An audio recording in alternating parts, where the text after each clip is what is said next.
Que nada, pues agradecerles infinitamente por la invitación al Instituto Iberoamericano de Leyes y Economía y a la Asociación de Estudiantes de Derecho de la Universidad de Cuenca. Es para mí un honor estar con ustedes esta tarde para tocar temas sumamente interesantes relativos a el derecho penal económico, el derecho penal de la empresa, el derecho penal moderno, así que espero pues estar a la altura de la conferencia, de los panelistas y de sus interrogantes. Para el efecto y previo a iniciar mi charla, les pido me permitan compartir pantalla. Y de este modo, pues manifestarles que el tema que traigo a colación en esta tarde a todos ustedes es el tema relativo al lavado de activos y la modernización del derecho penal en el Ecuador. Cuando me invitaron a esta conferencia, hace ya algunas semanas, creo que meses atrás, me pidieron que hable un poco sobre el delito de lavado de activos en el Ecuador. Pero hablarlo así, de manera tan simple, me pareció pues un poco monótono y quisiera yo abordar una de las problemáticas del delito de lavado de activos. Y es una problemática que tiene una relación directa con lo que conoce hoy la doctrina como derecho penal moderno o posmoderno, sociedad del riesgo, globalización y, por supuesto, esta intromisión de ciertas situaciones de política criminal punitivista en contra de las garantías y derechos básicos y fundamentales del derecho penal. En ese punto de vista, al momento de abordar el tipo penal de lavado de activos en el Ecuador, lo haremos de la mano de un estudio sociológico, criminológico, de política criminal que ha instado a los legisladores del Estado ecuatoriano y de ya todos los países del mundo a acoger en sus legislaciones penales este delito, para así entender cuál es el objetivo político criminal de esta conducta típica y cuáles son los componentes típicos que se sancionan a raíz del delito de lavado de activos. En realidad, este concepto puede generar cierta familiaridad. Y hago referencia en específico a esto del derecho penal moderno. Hoy en día todos los autores, sobre todo pues partiendo de la Escuela de Frankfurt, se han dedicado a estudiar cuáles son los conflictos o problemas que enfrenta el derecho penal moderno, el derecho penal del siglo XXI y el derecho penal de la globalización. Toda vez que recordarán ustedes que la dogmática jurídico-penal con la que hemos venido construyendo, nosotros no, los grandes penalistas, los grandes dogmáticos de la historia, han venido construyendo la ciencia penal parte de una premisa, y esa premisa es el delito de asesinato. Caín mató a Abel, y a raíz de aquello se ha construido una dogmática, se ha construido unos mecanismos de imputación con ciertas divergencias entre las diversas escuelas jurídico-penales. Algo dirán los causalistas, algo dirán los finalistas, algo dirán los neocantianos, algo dirán los funcionalistas, pero tiene como objetivo los dogmáticos de la ciencia jurídico-penal. Miremos hacia un horizonte mucho más profundo que el latinoamericano, Alemania, España, con grandes referentes en los últimos siglos, Argentina, Colombia, que ya está surgiendo pues ciertas voces autorizadas, Perú, de dogmática penal, pero que en todo caso ha partido o se ha construido esta dogmática hace 200 años a raíz de un delito base, que es el delito de homicidio. Y en virtud de aquel delito de homicidio, pues certificar cómo puedo imputar una responsabilidad a la persona que ha ejercido una conducta en perjuicio y que ha ocasionado un daño lesivo a un bien jurídico protegido, en este caso la vida. Y a raíz de aquello hemos construido pues no solamente ciertos canales o mecanismos de imputación, sino que además hemos construido todo un sistema de principios, de garantías, de debido proceso. Recuerden ustedes que pues la gran evolución del derecho penal liberal fue la incorporación de las garantías, de la humanización del castigo, de la humanización del derecho, de decirle a los procesados, de decirle a la sociedad que la única justificación para imponer un castigo en un Estado de derecho no iba a ser la arbitrariedad o el deseo superfluo de un monarca, sino que iba a ser el debido proceso. Y el debido proceso iba a componer una serie de garantías, una serie de derechos básicos que iban a justificar ese poder punitivo del Estado, ese ius puniendi. Hoy en día las situaciones han cambiado, sin duda el Estado sobre el cual se empezó a construir la ciencia penal, el mundo que vivieron los ilustrados para humanizar la ciencia penal no es el mismo. En el intermedio de todo esto, podemos decir que han pasado varias cosas, varios fenómenos que han estado aislados del derecho penal, pero que han tenido una injerencia directa en la construcción de los modelos jurídicos penales de la actualidad. Hablamos, por supuesto, del primer fenómeno, que es la globalización. Hablamos, además, de un fenómeno sociológico que fue puesto en conocimiento por primera vez en Alemania, en el año 84 aproximadamente, y de la mano del profesor Ulrich Beck. Es este sociólogo moderno, el padre de este concepto que hoy en día parece un lugar común de la sociología, que es la sociedad del riesgo. Hoy en día ya no vivimos el mundo de los ilustrados, ya no vivimos o ya no reclamamos seguridad al derecho penal para no sufrir las consecuencias de la pena impuesta por un monarca, que es arbitraria, que es desproporcionada, que no respeta los principios básicos del derecho penal, sino que hoy en día vivimos en una sociedad donde están pasando muchas cosas. Vivimos en una sociedad donde hay una erosión y una evolución de la tecnología. Vivimos en una sociedad donde la comunicación y la economía juegan un rol preponderante en el desarrollo cotidiano de las diversas actividades sociales. Y en ese sentido, vivimos en los días en los que el derecho penal ha tenido que dar una respuesta a su ciudadanía frente a estos nuevos riesgos, frente a estos nuevos peligros globales que amenazan ya no únicamente la integridad de una persona particular, sino a la humanidad entera. Porque esto es la globalización y la relación con la sociología. Finalmente, hoy en día, dice el profesor Ulrich Beck, como para poner en contexto un poco estas ideas, una sola persona con un solo botón puede explotar una bomba atómica que acabe con toda la humanidad en un segundo. Es decir, hay un riesgo, y ese riesgo ha generado en el inconsciente colectivo de todos los ciudadanos y ciudadanas del mundo una situación de miedo, una situación de inseguridad subjetiva. Sea real o sea falsa, vive la sociedad con un constante miedo de que uno de estos riesgos nos alcance. Y entonces el único mecanismo que tenemos para creer al menos que tenemos protección es recurrir al Estado. Y tocar la puerta del Estado y decirle, señor Estado, mire, acá lo que pasa es que ya no me preocupa tanto que Caín mate a Abel, ya no me preocupa tanto que el sujeto A cometa un hurto sobre mi patrimonio, sí que me preocupa, sí que no le digo que lo desregularice, pero le digo que además hay otras cuestiones que me causan mucho mayor miedo.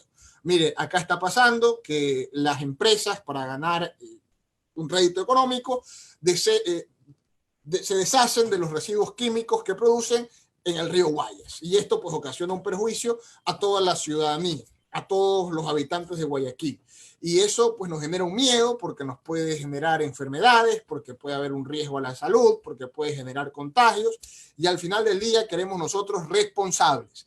Queremos que el Estado castigue a todos los que están induciendo la realización de estas conductas. Y el Estado pues ¿qué ha dicho? Mire, yo tengo la respuesta perfecta, y es tocarle la puerta al derecho penal y decirle al derecho penal, señor derecho penal, resuélvame este problema.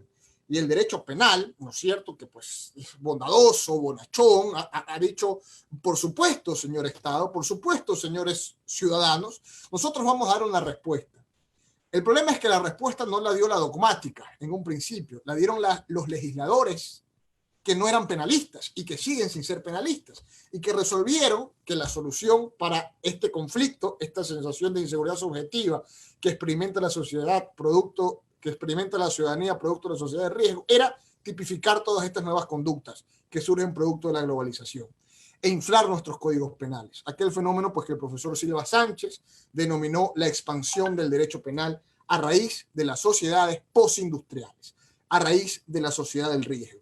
Y esta expansión del derecho penal, que tiene que ver mucho con la incorporación de nuevos tipos penales, entre ellos los delitos económicos, como el que estamos estudiando hoy, los delitos ambientales, vamos que los delitos administrativos, si bien es cierto, inflaron los códigos penales, de algún modo dieron una respuesta a la sensación de inseguridad subjetiva, pero al final del día no solucionaron ningún problema, ni político o criminal, sino que en su defecto generaron un nuevo conflicto.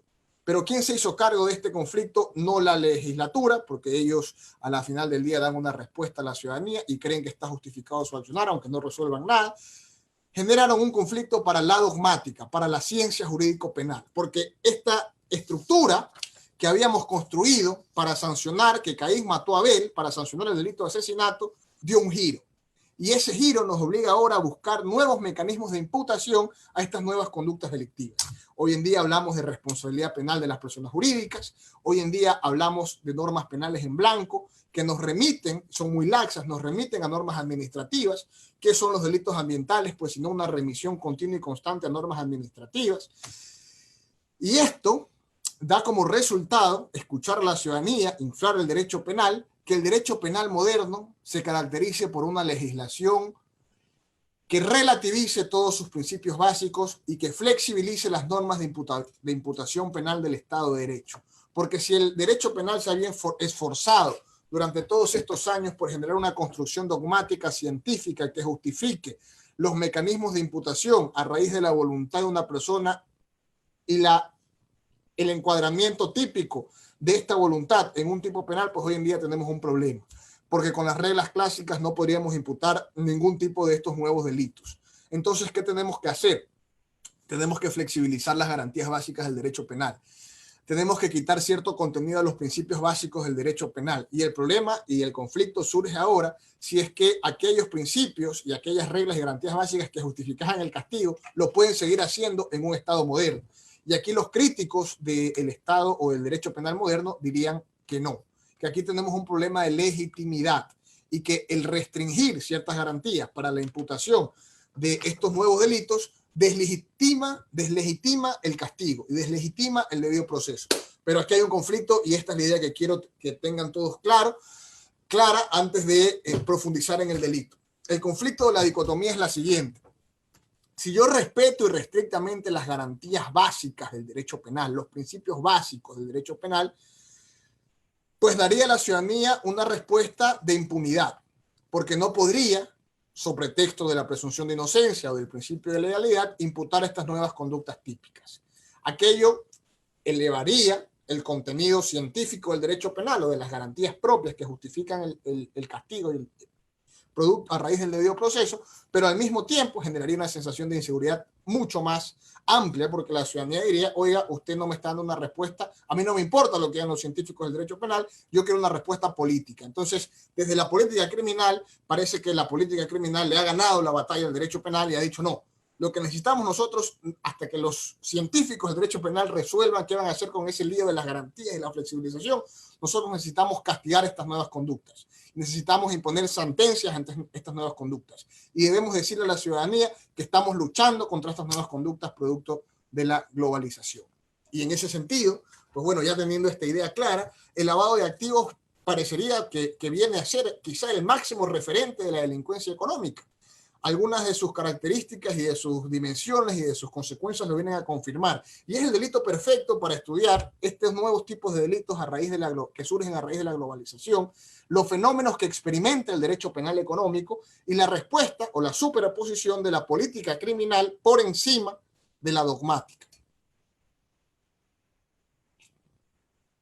En primer lugar, pues hablamos de una criminalidad económica, ya no en los términos que decía el profesor Schutterland cuando hablaba de su teoría del delincuente económico. Ya olvídense un poco de eso, ya de que los delincuentes de cuello blanco, que tienen otra manera, eso está un poco superado por la criminología moderna.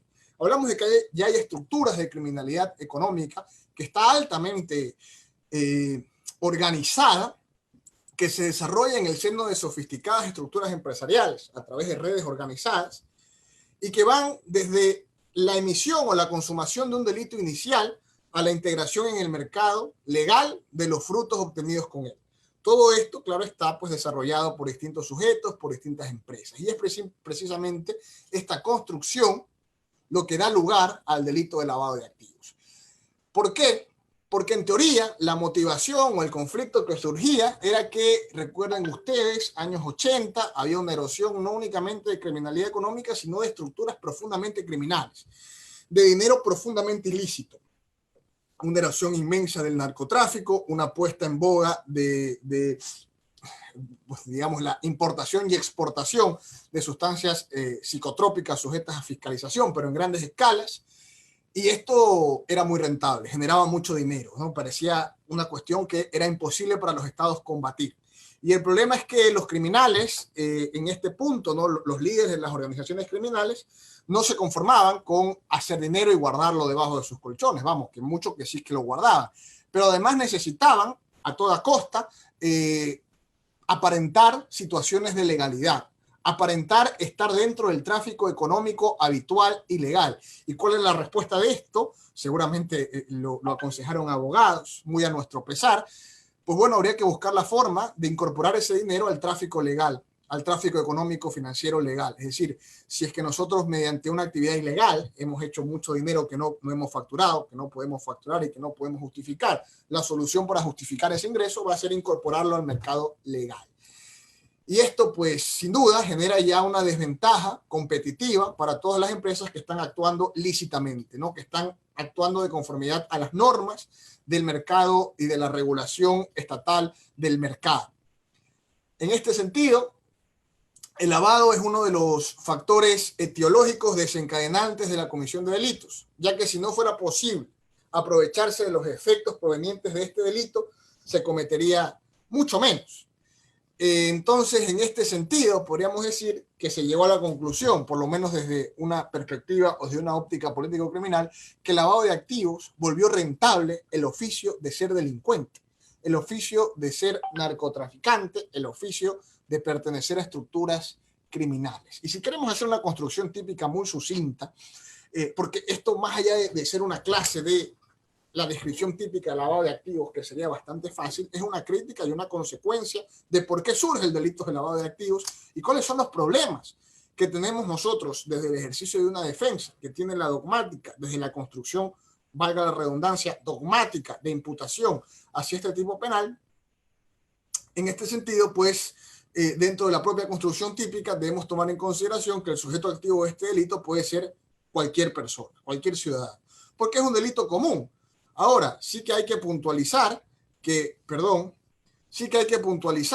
el delito del que procede puede ser cometido, ya sea por la persona que realiza la actividad delictiva, que blanquea, como por cualquier tercera persona. Cabe la punición de lavado de activos. Ya vamos a estudiar un poco los verbos rectores del delito y vamos a darnos cuenta cómo son tan laxos y cómo son tan amplios y cómo son tan flexibilizados los mecanismos de imputación y cómo esta flexibilización atenta contra los principios básicos del derecho penal, sobre todo legalidad y presunción de inocencia, de conformidad a los parámetros y a las normas que estudiamos anteriormente. Y en cuanto al aspecto subjetivo del tipo penal, recoge pues el mismo varias exigencias típicas. En primer lugar, en teoría, porque esto es un poco la confusión, el sujeto activo ha de tener conocimiento de que estos bienes proceden de una actividad delictiva.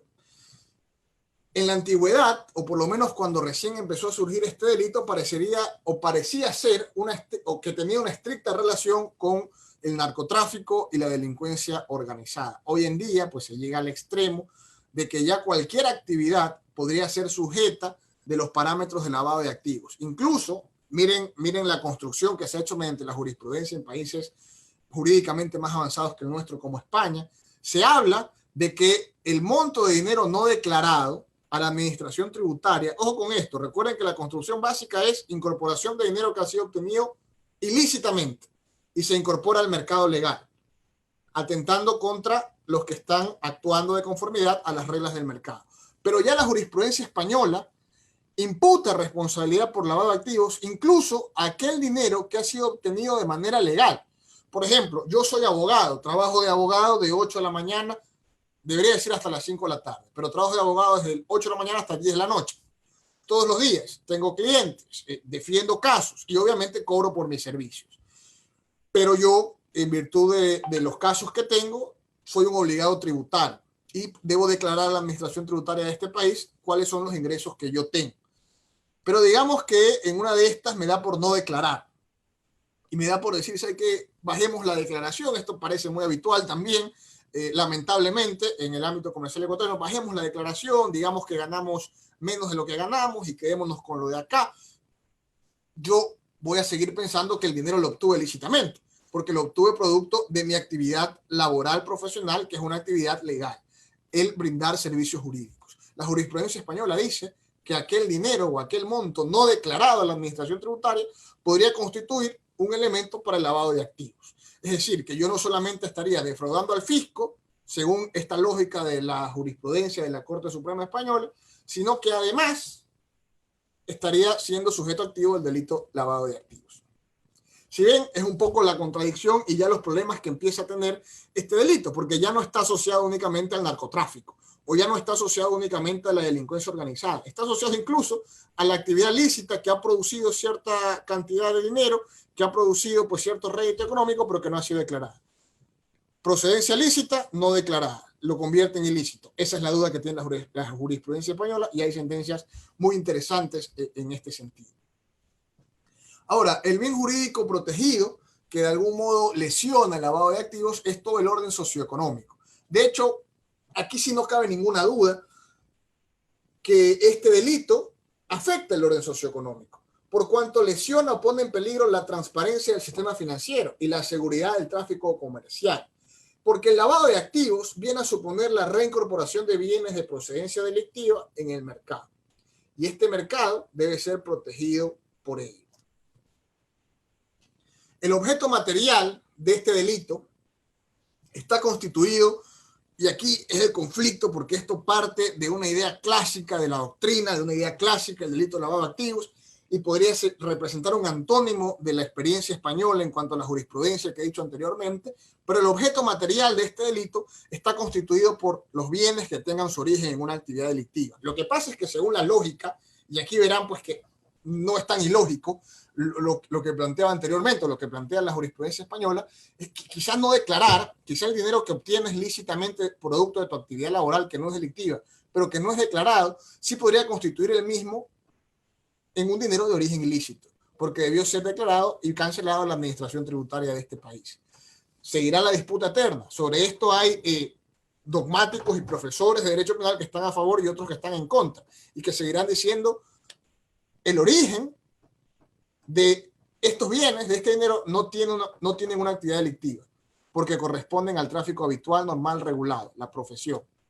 Pero sin embargo hay otra parte, y aquí hay jurisprudencia también que ha sido desencadenante y que se ha chocado en cuanto a su regulación, que te vendrá a decir, no, por el contrario, el no declarar ya constituiría ese dinero o esos bienes como ilícitos, y por lo tanto, si es que el dinero que debiste declarar y no declaraste lo utilizas para el tráfico mercantil habitual o lo incorporas al mercado, está siendo sujeto activo al delito de lavado de activos. O sea, se vuelve un poco más compleja la película, porque ya entonces, y hago insistencia en esto, habrá mucha gente que podría ser procesada y sentenciada por el delito de lavado de activos. Miren, lamentablemente, aquí nuestra jurisprudencia tiene con nosotros una deuda pendiente, porque los delitos o los errores del legislador se deben construir, según mi óptica, desde la propia jurisprudencia. Y nuestra sala penal de la Corte Nacional pues, nos tiene una gran deuda pendiente para resolver este tipo de problemas, por lo menos para saber ¿qué respuesta vamos a darle a todos estos conflictos al momento de alegar el ejercicio del derecho a la defensa de nuestros representados? Porque aquí viene la cuestión, que el derecho penal no ha dicho que va a haber menos garantías en este tipo de delitos. Claro que sería una solución por lo menos técnica que justificaría la imputación de responsabilidad en estos delitos. Por el contrario, el artículo 5 del Código Orgánico Integral Penal nos refiere categóricamente todo el catálogo de principios sobre los cuales se va a regir el debido proceso penal. Y eso nos daría a entender que los mismos deberían tener cierta preponderancia al momento de la alegación de una defensa, al momento de la alegación de una desestimación de un hecho concreto. Bueno, puede ser todo lo que usted dice, señor Ministerio Público, señor Fiscalía General del Estado, pero debe pesar más estos principios básicos del derecho penal, estas garantías básicas del derecho penal. Y la cuestión es que si en efecto se aplicasen más estas garantías y estos derechos básicos del derecho penal, terminaría siempre este tipo de casos en absoluciones. Y estas absoluciones incrementarían la sensación de inseguridad subjetiva. Y esto generaría un problema político. ¿A quién? A quien debe dar la legitimidad de que mediante el derecho penal se está haciendo algo. Esto es una concepción errónea.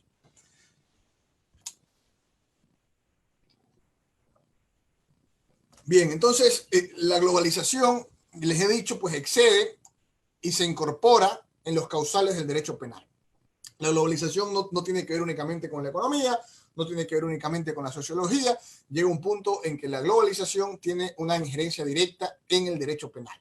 La definición más sencilla que se ha dado sobre esto la dice el Fondo Monetario Internacional, miren ustedes, que vamos a citar, y consiste en entender a la globalización como la interdependencia económica creciente del conjunto de los países del mundo provocada por el aumento del volumen y variedad de las transacciones transfronterizas de bienes y servicios, así como de los flujos internacionales de capitales, al tiempo de la difusión acelerada y generalizada de la tecnología. Aquí pues hago ciertas alusiones respecto a lo que mencionaba de Ulrich Beck en cuanto al derecho penal moderno. Discúlpenme si no soy claro, pero como les reitero, quiero hacer esta conexión entre el fenómeno sociológico, la relativización de garantías, la incorporación a nuestros códigos penales del delito de lavado de activos y a raíz de aquello explorar la problemática. En todo caso, pues si hay alguna duda, quedo abierto en el foro de preguntas y respuestas. Les decía, Ulrich Beck, que hace un diagnóstico sociológico y explora esta sociedad que él denomina sociedad del riesgo, con una influencia directa de la sociedad postindustrial, de la nueva tecnología, nos dice, de algún modo, que, y sobre esto que él nos dice desde la sociología, hay una óptica o hay un estudio, una profundización que hace en concreto el profesor Silva Sánchez, porque es quizás, al menos en los autores de habla hispana, el primero que empieza a hablar de estas situaciones. Claro, previamente ya teníamos a la Escuela de Frankfurt, teníamos a Hassemer, pero Silva Sánchez pone sobre la palestra académica esta discusión y dice, aquí está pasando algo. Es decir, sin duda no vamos a ser ingenuos. Hay una aparición de nuevos riesgos que han de algún modo capturado las relaciones de las diversas sociedades. En este sentido, se puede decir que estos riesgos incorporados al derecho penal, el problema que nos han generado es que han deslegitimado el castigo. Y en ese sentido, si queremos seguir dando una respuesta política criminal a las nuevas conductas o los nuevos fenómenos que han ocurrido o que se han explotado producto de la sociedad del riesgo, producto de la expansión del derecho penal, debemos por lo menos buscar una alternativa. Y la alternativa que propone Silva Sánchez es la de un derecho penal de velocidades, en el cual el castigo esté justificado siempre y cuando se respeten las garantías del debido proceso. Y generado esto dentro de un derecho penal de primera velocidad, no tendríamos ningún problema en castigar el asesinato y en castigar todos los demás delitos comunes. Por cuanto se puede dar una respuesta político-criminal y de dogmática jurídico-penal mediante el respeto irrestricto de todas las garantías del procesado y justificando el castigo mediante el respeto irrestricto de las garantías del debido proceso. Entonces, el castigo se justifica por ese debido proceso. Como en los delitos económicos, no se justifica el castigo porque no hay un debido proceso, porque se relativizan las garantías producto de los delitos de la sociedad del riesgo, porque se relativizan las garantías producto de la expansión del derecho penal y la nueva configuración de estos delitos. Entonces Silva Sánchez dice, si queremos nosotros castigarlos de todos modos, pues está bien, pero busquemos una alternativa, y es que ya no podemos imponer una pena privativa de libertad en ese castigo, porque el castigo se justifica solo con ese debido proceso y esas garantías, y si las vas a incumplir, por lo menos que la pena sea otra, no necesariamente la respuesta a este tipo de delitos tiene que ser una pena privativa de libertad.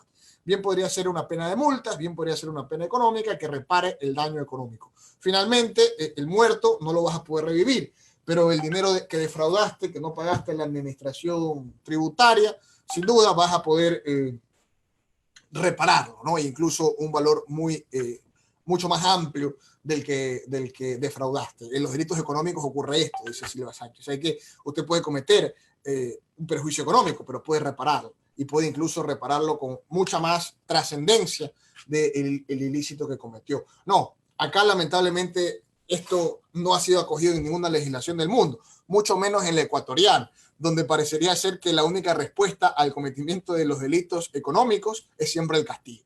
Y ahí generamos otra duda, ¿no? ¿Y qué pasa con los dineros o con los activos que han sido sustraídos mediante estos delitos económicos? ¿No representaría mucho más al Estado la recuperación de estos activos?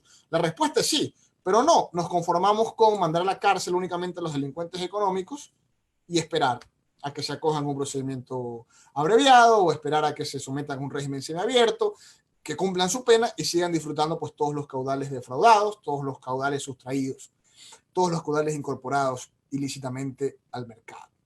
La respuesta, y con esto no quiero decir que entonces perdonemos la cárcel a todos los delincuentes económicos y solo dediquémonos a cobrar, no, sino que hay que dar una respuesta dogmática al problema de los principios, una respuesta político-criminal, a la respuesta del castigo y una respuesta lógica, a la recuperación de esos caudales. El ímpetu no debe ser únicamente el castigo por el castigo en cuanto a este tipo de delitos, sino el castigo con la retribución del daño causado. La unificación normativa, que en algunas materias, digámoslo, se ha impuesto en la Unión Europea y que está ligada directamente a la globalización de la economía, no es privativa del contexto comunitario. Se extiende por fuera de él hasta el ámbito supranacional. Esta expansión está justificada por la necesidad de perseguir de una manera adecuada a la criminalidad supranacional, que se aprovecha de la liberación de las fronteras para la libre circulación de capital y de tecnologías, no solo para el desarrollo de sus actividades delictivas, sino para dificultar su persecución. Entonces, el lavado de activos podríamos decir que es un instrumento político criminal contra la lucha o para la lucha contra la criminalidad organizada. Como instrumento político criminal, pretende atacar el ámbito financiero de dicha delincuencia. Recuerden ustedes que nosotros estudiamos el delito, o hago estos comentarios en relación al surgimiento del delito como una respuesta político-criminal a este tipo de problemas, que en principio era la delincuencia organizada, y en este sentido se dice que es un instrumento político-criminal que pretende atacar el ámbito financiero de dicha delincuencia, entendiendo pues que este aspecto constituye uno de los más importantes para la pervivencia de estas organizaciones en la sociedad. Este vínculo existente entre criminalidad organizada y lavado de activos explica asimismo que la tipificación de este se incluya dentro de las políticas para combatir el terrorismo. La cuestión es que ustedes me dirán, pero abogado Vanegas, profesor, aquí ocurre que ya esto de la criminalidad de las organizaciones y de los Pablo Escobar y de las estructuras de delincuencia organizada no son las únicas que nos preocupan. Ahora vemos que hay organizaciones que actúan desde el Estado para defraudar los caudales públicos mediante delitos de peculados, de enriquecimiento ilícito, etcétera, etcétera, e incorporar este dinero a los caudales públicos. Pues bueno, esos también estarían incluidos en esa lucha de los estados y en esa reclamación que hacen los organismos internacionales en contra de la prevención, la detección y el castigo del lavado de activos. Claro, y esto es otra cuestión dentro de la que el Estado ecuatoriano está en un profundo riesgo, y es que se ve el delito de lavado de activos únicamente desde la percepción del castigo, no desde la prevención. No, pero ¿cómo usted va a decir eso si tenemos a la Unidad de Análisis Financiero y Económico, la UAFE? Claro, tenemos a la UAFE. ¿Y cuánto se ha prevenido el lavado de activos? Es decir, ¿cuánto se han disminuido las sentencias o las condenas por lavado de activos producto de mecanismos de prevención? Enséñenme una estadística pues, que justifique entonces que se está haciendo algo en cuanto a la prevención. Yo en lo personal no lo he visto y no lo creo. Ahora, Hassemer, que es un penalista importante porque habla mucho sobre este derecho penal de la globalización, porque habla mucho sobre este derecho penal moderno y posmoderno, nos viene a decir, las medidas contra el blanqueo de dinero, que es como se denomina el delito de lavado de activos en España, diversos otros países, han convertido a las instituciones de crédito en colaboradoras de la obstaculización y esclarecimiento de acciones punibles. Les han impuesto deberes de identificación, conservación, registro, notificación, distribución, supervisión, instrucción, control, comprobación, no poco que digamos, y más bien desacostumbrado conforme a la clásica comprensión de papeles. Claro, al final el Estado ha dicho ya no podemos contra esto que está ocurriendo. Casi todo el dinero que está circulando en esta economía es producto de actividades ilícitas. En este país, digamos, hace 15 años nadie declaraba impuestos. Imagínense cuánto riesgo existía de que el dinero que estaba dentro del tráfico mercantil era producto de actividades ilícitas y no había ningún control. Hoy en día ya vemos que los bancos, por lo menos en sus anuncios publicitarios, dicen que están ayudando a prevenir o a detectar conductas de lavado de activos, incrementos patrimoniales anómalos, depósitos exagerados que sean contrarios a la actividad laboral que realiza una determinada persona, etcétera. Pero en ese sentido, y como son tantos los fenómenos y como parece que esto podría tener múltiples problemas, el legislador finalmente tipifica el lavado de activos en el COIP, artículo 317. Y miren esto porque es interesante. Si me pongo a leer todo el artículo, pues se nos va la conferencia. Pero miren esto porque es interesante. El artículo 317 nos dice, la persona que de forma directa o indirecta, y miren los verbos rectores, para que vean si tiene concordancia o congruencia lo que he dicho en cuanto a la relativización de los principios. Miren los verbos rectores.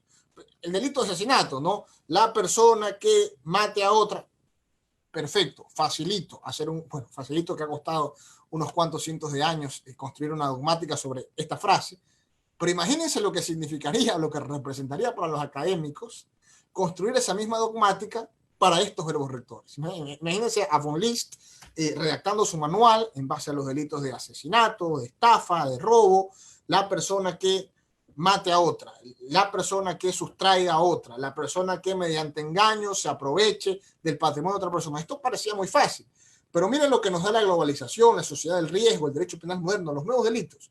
La persona que de forma directa o indirecta tenga, adquiera, transfiera, posea, administre, utilice, mantenga, resguarde, entregue, transporte, convierta o se beneficie de cualquier manera de activos de origen ilícito, entonces hacemos una pausa y decimos, Dios mío, hay que hacer toda una construcción dogmática, jurídico-penal para estos nuevos tipos penales, productos de la globalización, de la sociedad del riesgo, y que son, este caso, el de lavado de activos, pues los primordiales dentro de la estructura del derecho penal económico. ¿Qué vamos a hacer con esto? Claro, hay profesores que ya están empezando a construir dogmática. Lo que pasa es que en las escuelas de derecho todavía no nos enseñan derecho penal económico como materia aislada, porque tendría que haber componentes absolutamente diversos para poder generar una especie de imputación en este tipo de delitos. Y ahora, si nosotros, ¿no? Bueno, ustedes que son estudiantes, la mayoría que están recién aprendiendo lo que significa el derecho penal, no han podido profundizar porque los pensums académicos los he revisado. Soy, aparte, bueno, valga un poco la cuña, soy director de Escuela de Derecho de otra facultad, de una universidad privada en Guayaquil, y tengo la oportunidad de revisar pensums académicos de las diversas facultades de Derecho del país. Y son muy pocas las que incorporan como materia autónoma el derecho penal económico. Entonces, claro, partimos o salimos de la escuela con los preceptos básicos de imputación del derecho penal, y leímos a Mirpuch, y leímos a Bacigalupo, que creo que es clásico en la escuela de Derecho.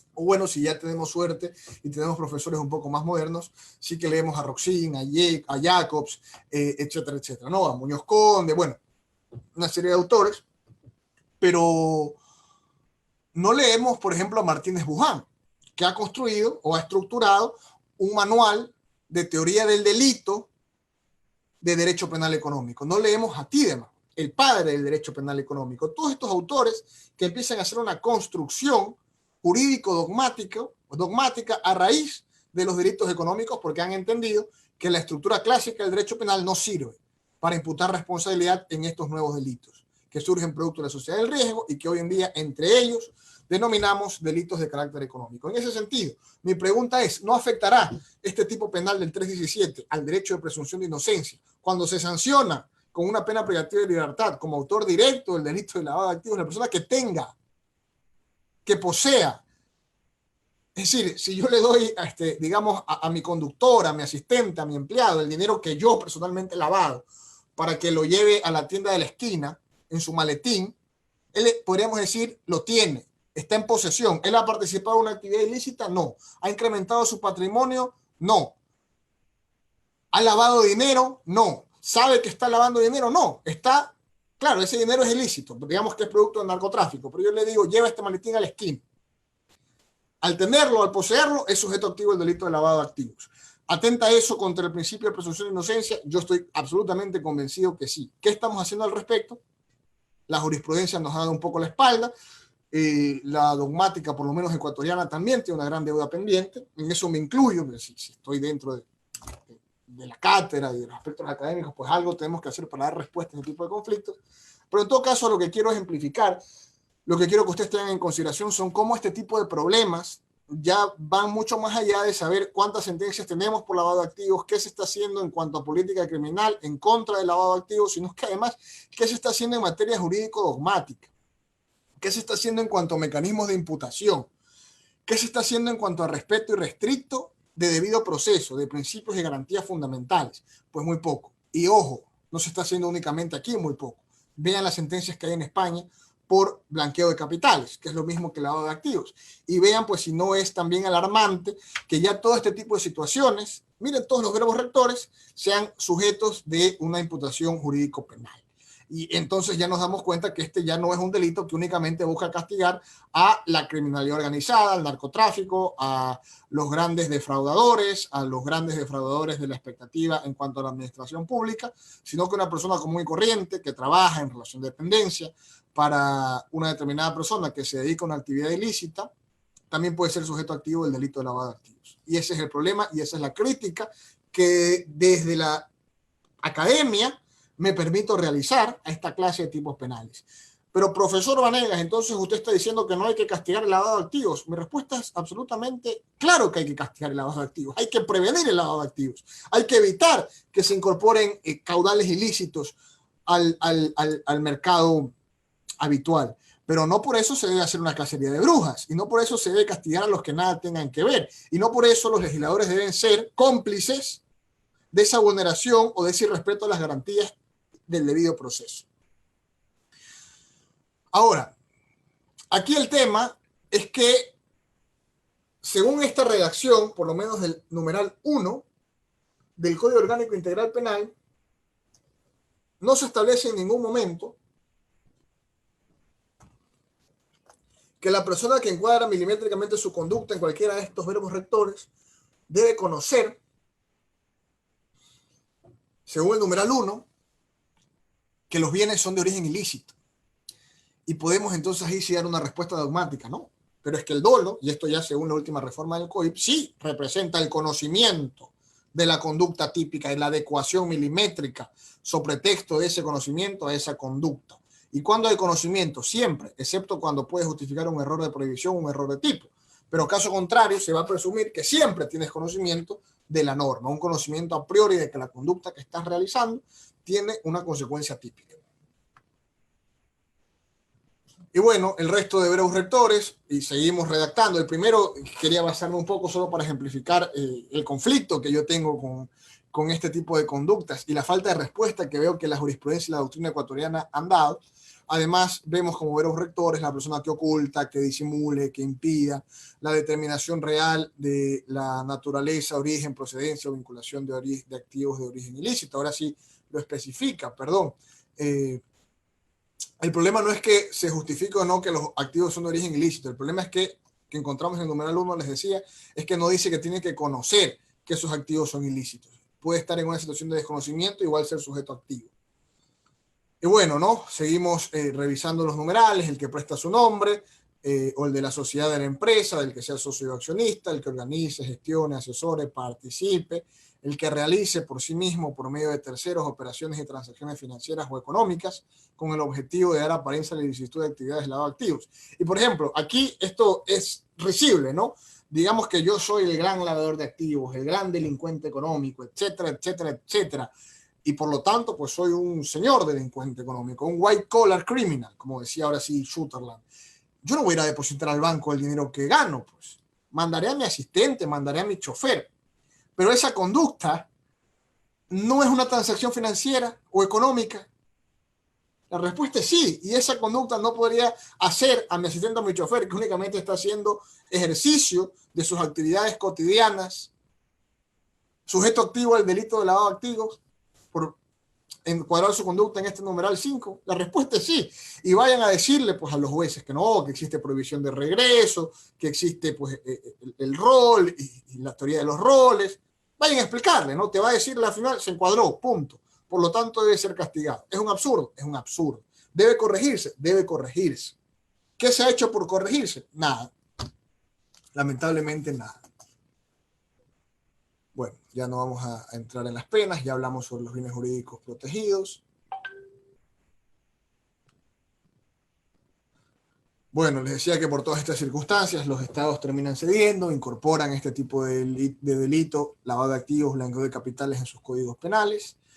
Se responde a la exigencia internacional de la lucha contra las drogas, se firma la Convención de Viena en el 88, en el que todos los estados partes, incluido el Ecuador, se ve obligado a regular el delito de lavado de activos.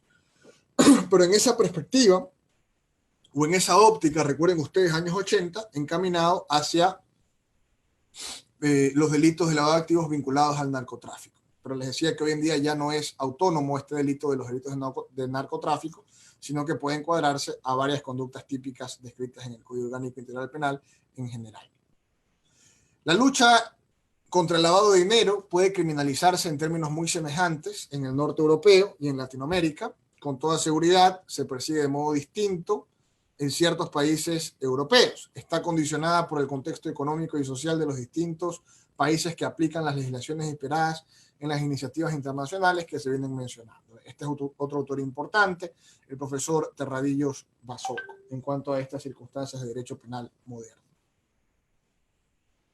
Finalmente, en cuanto a la criminalización de conductas de lavado de activos, y si se fuese a condenar en palabras la recomendación de estos organismos internacionales, al final del día podríamos decir que el gran problema, el problema real que surge a raíz del delito de lavado de activos es que hay una amplitud en cuanto a la adecuación típica de la conducta en el tipo penal. Hay una extensión de la redacción típica realizada por el legislador y hay espacios indeterminados de imputación. Y eso sí que genera un problema contra también el principio de legalidad. Sobre pretexto del mismo delito y en virtud de esta lucha contra la delincuencia internacional, el lavado de activos y los delincuentes económicos, hoy en día, y lamentablemente se utilizan con cierto componente populista, se nos vende como respuesta medidas absolutamente confiscatorias e inconstitucionales como el comiso. Está por aprobarse, está en segundo debate una ley de extinción de dominio que, si bien es cierto, es necesaria, yo creo que está muy mal redactada y que únicamente pues, permitiría mayor injerencia del poder punitivo del Estado y mayor vulneración del debido proceso.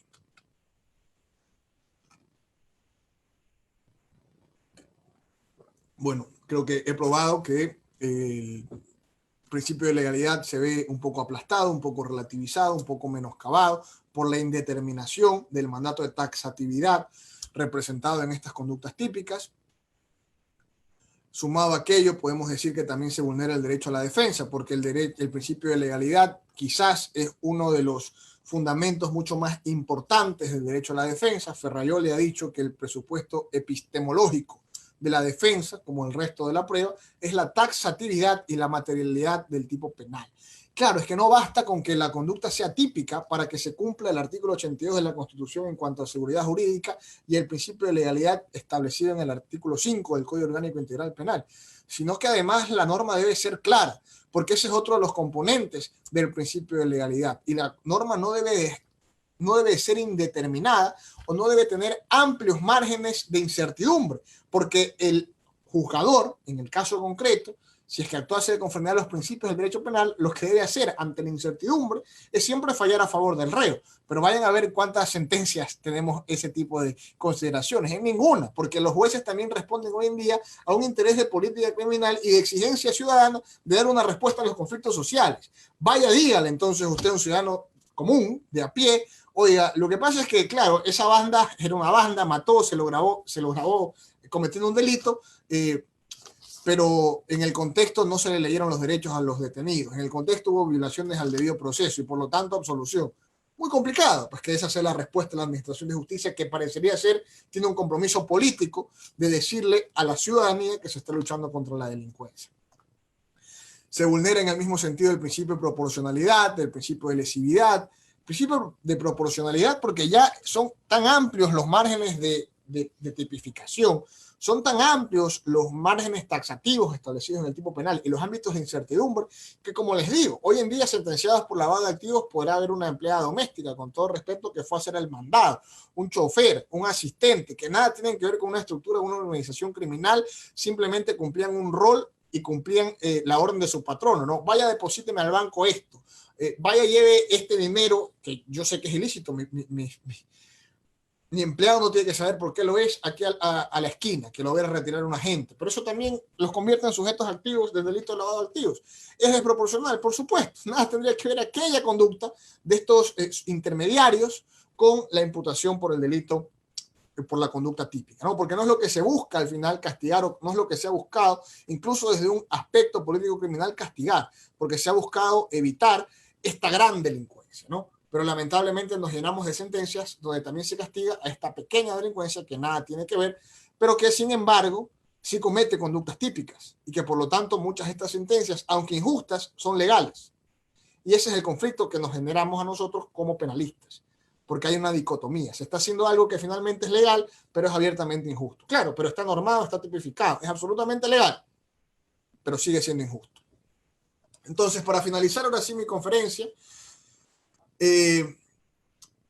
una vez habiendo hecho este recorrido genérico por las normas que regulan el lavado de activos en el Ecuador, podemos decir que esta tipificación no escapa de los rasgos de lo que hemos denominado derecho penal moderno. Es decir, en este tipo de normas, en este tipo de delitos económicos, de manera particular en el delito de lavado de activos, se expresa esta tendencia de hacer prevalecer a la eficacia, ojo con esto, la eficiencia de la administración de justicia, la eficacia de la administración de justicia, aún a costa de la vulneración de las garantías del debido proceso. ¿Sí? Eficientismo por encima de garantismo. Ya no importa estas garantías sobre las que construimos el derecho penal, sino dar respuesta a una ciudadanía a toda costa, porque la ciudadanía tiene una sensación de inseguridad subjetiva y está ansiosa, tiene una sed de justicia, y únicamente podemos saciar esta sed de justicia tomando decisiones abiertamente injustas, porque son abiertamente contrarias a nuestro propio ordenamiento jurídico. Y si son de acuerdo a nuestro ordenamiento jurídico, como el caso que he expuesto, son de todos modos abiertamente injustas desde una óptica de derecho natural, de principios básicos y universales del derecho en general. Se apela entonces, como he dicho, a la flexibilización de las garantías, se hace o se establecen presupuestos de imputación mucho menos rigurosos, los límites al ius puniendi pues parece que estar en los medios de comunicación, en la exigencia ciudadana, parece que todos respaldan el castigo, que nos gusta ver gente presa y llenar las cárceles y que esto sea luego, esto materia de otra conferencia, un fenómeno carcelario que debemos explorar porque todo el mundo se va preso, porque la respuesta a todo tipo de delitos es la cárcel, porque es lo único que importa, porque solo así sentimos que nos sentimos bien, aunque en verdad no se está solucionando nada. Por último, en consecuencia, yo considero,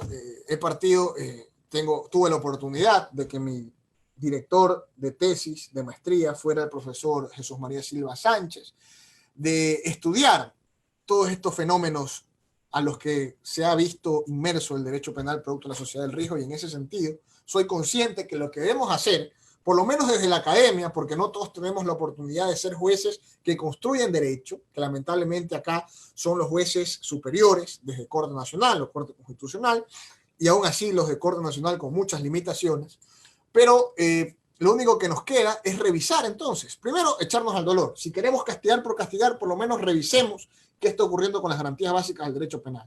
Y no seamos hipócritas, no digamos que este es un Estado respetuoso del debido proceso y todo el considerando introductorio del Código Orgánico Integral Penal, rompámoslo, como en la Sociedad de los Poetas Muertos,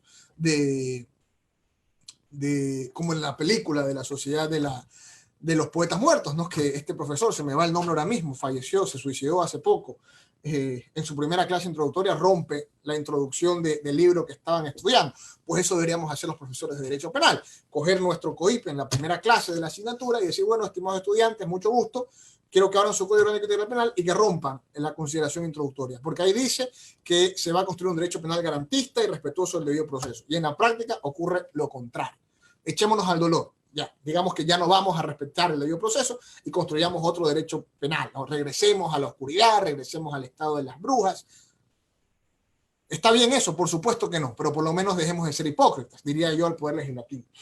O, en su defecto, busquemos una alternativa desde la dogmática, desde la doctrina, para que se pueda cumplir el objetivo político criminal del castigo sin sacrificar las garantías básicas del debido proceso. ¿Es posible? Por supuesto que es posible. Hay alternativas.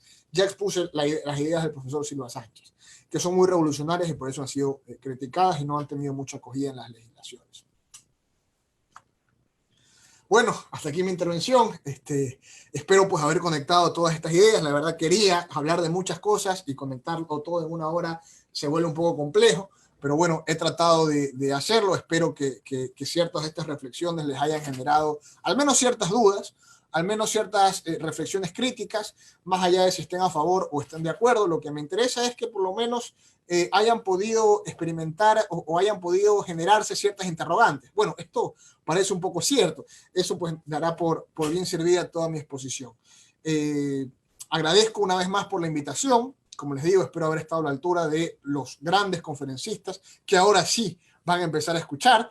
Y en este sentido, pues quedo profundamente abierto a sus preguntas. Gracias.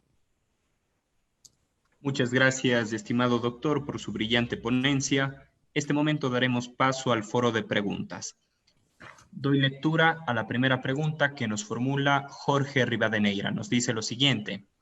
Doctor, ¿cuál es su criterio sobre la ley de extinción de dominio? ¿Considera usted que es inconstitucional?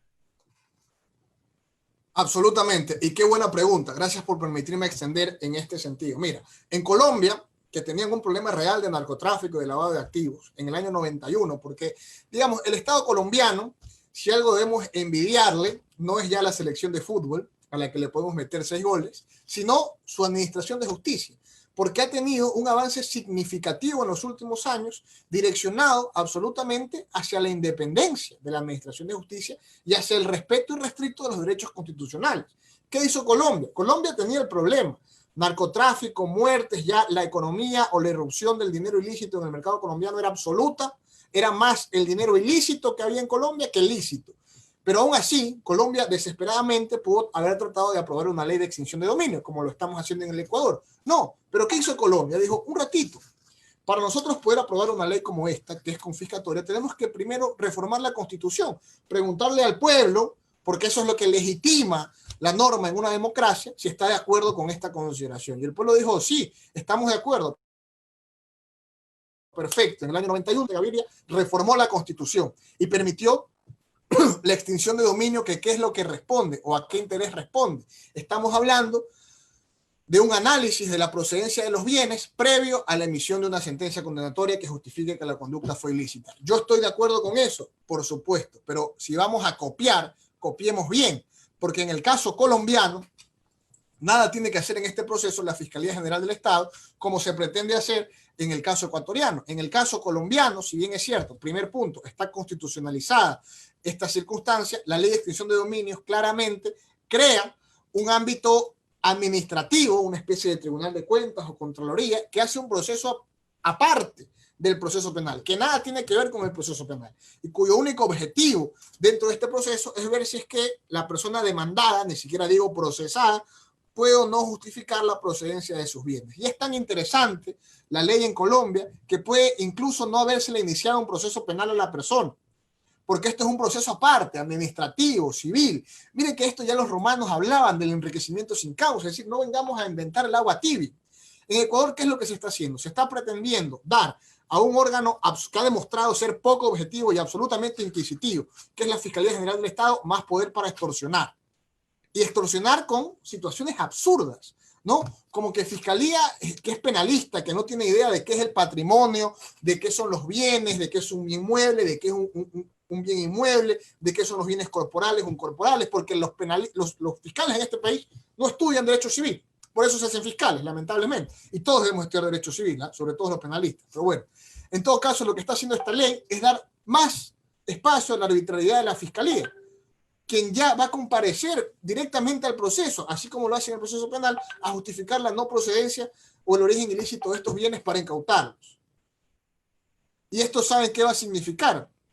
Va a significar mayor extorsión y mayor regreso al sistema y modelo inquisitivo. Y además, se propone la creación de juzgados anticorrupción. ¿A qué van a dar lugar estos juzgados anticorrupción? A más corrupción. Porque la persona que tiene muchos bienes, ¿ustedes creen que se va a dejar quitar los bienes? Estamos en Ecuador, lamentablemente, no en Suiza. Y el gran problema de nuestro sistema judicial, en primer lugar, no, en segundo lugar es que es profundamente corrupto. Y en primero, pues es que tiene grandes falencias en cuanto a su conocimiento doctrinal. En ese sentido, yo estoy a favor de una ley de extinción de dominio, por supuesto, pero de una buena ley. Lo que se está por aprobar en el Congreso es una mamarrachada. Y ahora, ¿estamos indefensos ante los bienes de origen ilícito? No. El COIP ya regula el comiso. Es decir, basta con leer la legislación y aplicarla. ¿Por qué queremos inventar el agua tibia? Esto es más de lo mismo, más populismo. Les apuesto que si se aprueba no va a pasar absolutamente nada, porque la ley está mal estructurada. ¿Se debe conseguir una ley de extinción de dominio? Sí, pero se debe hacer bien, respetuosa del debido proceso. Y no tiene nada que ver la Fiscalía General del Estado en este proceso, que es un proceso patrimonial sobre bienes. Nada que ver. debe crearse o seguirse el ejemplo colombiano, que bien les ha ido al respecto. Perfecto, doctor, muchas gracias. Doy paso a la segunda pregunta. Andrea Vera nos dice lo siguiente. Doctor, en cuanto a la referencia de ingresos lícitos no declarados, dicha acción se encuentra tipificada en el artículo 298 sobre la defraudación tributaria. Si dicha acción a su vez se la trata como lavado de activos, ¿no estaríamos ya en un campo de inseguridad jurídica o de abuso del ius puniendi? Muy buena reflexión y pregunta. Es que es precisamente eso lo que estamos experimentando.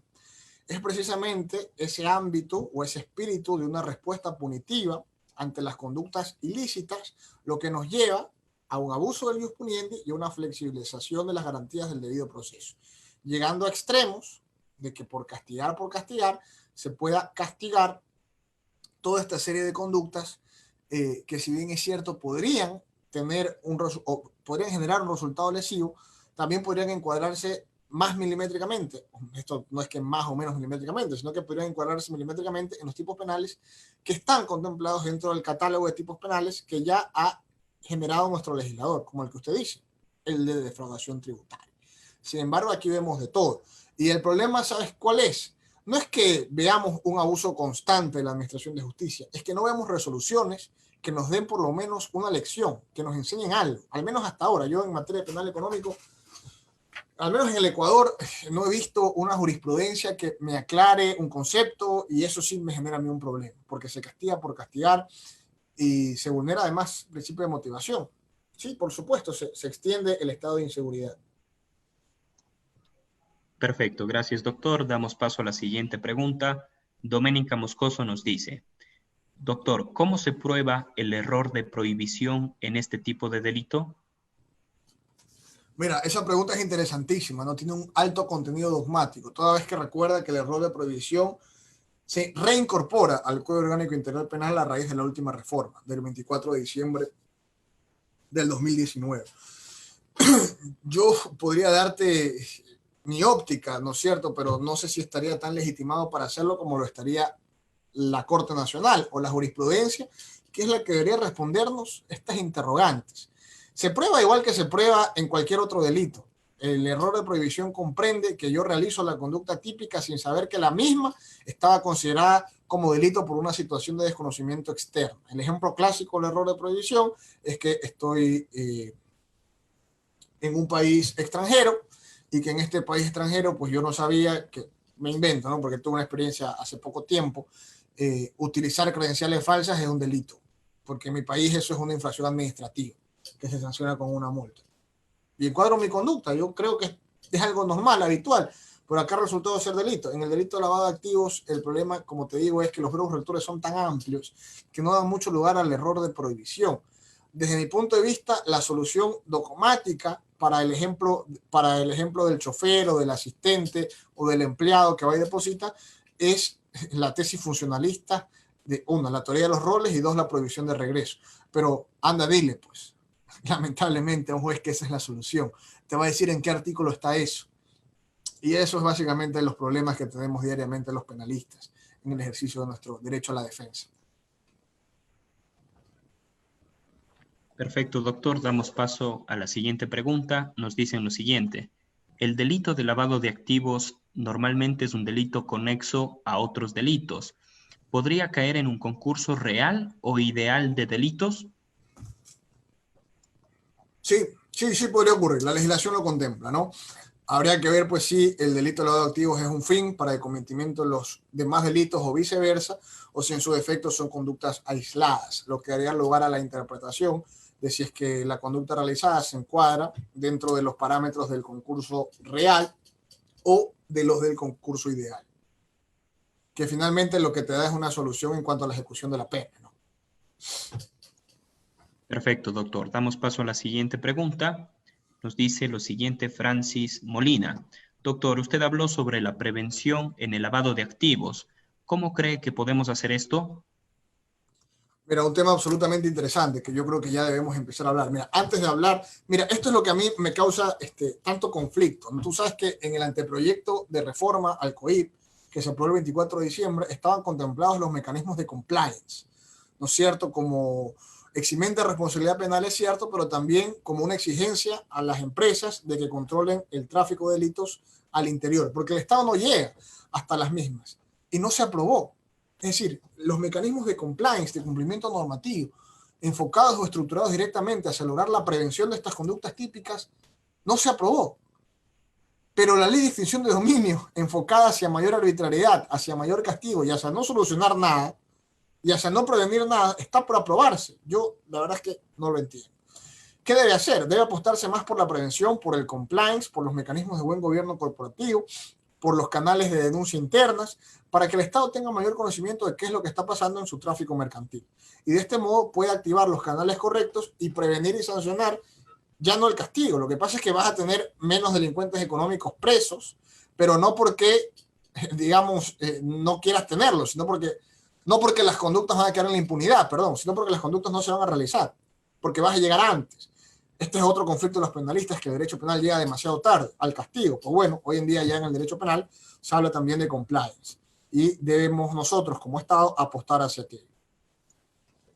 Perfecto, doctor. En honor al tiempo, damos paso a la última pregunta. Edwin Sandoval nos dice, doctor, ¿cuál es el papel que desempeña el sector financiero frente al lavado de activos?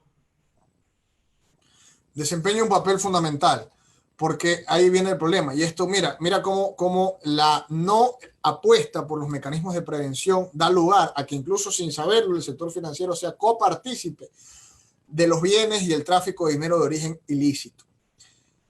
¿Cómo debería evitarse o prevenirse esta incorporación de dineros de origen ilícito al tráfico mercantil? Bueno, hay muchas respuestas. La comunidad internacional, la OCDE, te dice, la respuesta es erradicar los paraísos fiscales y el secreto bancario, porque estos dan lugar a que uno pueda hacer el dinero donde quiera y guardarlo en Islas Caimanes, en Panamá. Y obviamente así nunca vamos a controlar, porque yo puedo hacer el dinero ilícito en Ecuador y no incorporarlo al tráfico mercantil del Ecuador, sino a una cuenta bancaria en Suiza, donde hay sigilo bancario. Y nadie va a responder ni a preguntar por ello. Entonces, obviamente no genera un perjuicio a la interna, pero sí dentro de la comunidad internacional, porque ese delito sí va a estar dentro del tráfico internacional. Y por esto la OCDE, te digo, recomienda hay que luchar contra los paraísos fiscales. El sistema financiero, ya ciertos bancos, y aquí también yo sí soy muy crítico, ¿no es cierto? Cuando haces un depósito de grandes cantidades, lo único que haces para justificar la procedencia es llenar un formulario, ¿no?, que dice es lícito, punto. Pero ¿hasta qué punto puede detectarse si el dinero es lícito o no? ¿No? Que se justifica con tu actividad, con tu tráfico económico cotidiano. Mi respuesta sigue siendo la prevención. Los mecanismos de compliance podrían contemplar todo este tipo de situaciones y de circunstancias para generar un canal que milimétricamente detecte cada una de las circunstancias que has expuesto y así que evite el cometimiento de las mismas. Y en caso de que hay una sospecha de que las mismas se están realizando, pues se pueda generar un canal de denuncias para ponerlas en conocimiento de las autoridades y realizar una prevención y no solo un castigo.